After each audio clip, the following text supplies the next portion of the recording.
j'ai préféré dire elle. Mais si vous voulez, les deux premiers, la justification de ces textes, c'est que c'est les trois derniers, il y en a 6 autres auparavant, qui étaient des romans.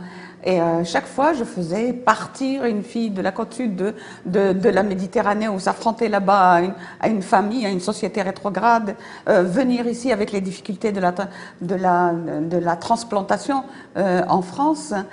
Et finalement, d'une part, mes lecteurs me demandaient toujours, mais quelle est la part autobiographique qu'il y a là-dessus? Et puis, je pense qu'au bout d'un certain temps et d'un certain âge aussi, je me suis autorisée à écrire en disant je et endosser ma propre histoire pour moi.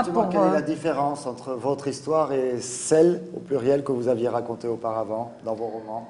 Elles sont assez similaires en fait. C'est toujours une quête de liberté. Elles sont proches, sauf que la part de fiction était plus grande. J'avais besoin peut-être aussi de me prouver que j'étais écrivain avant d'en venir au récit de l'autobiographie.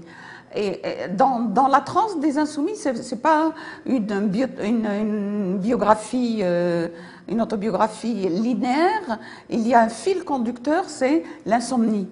Je suis une grande insomniaque et donc c'est des textes, j'ai mis en parallèle les insomnies là-bas, à quand remonter les insomnies, c'est-à-dire depuis la petite enfance.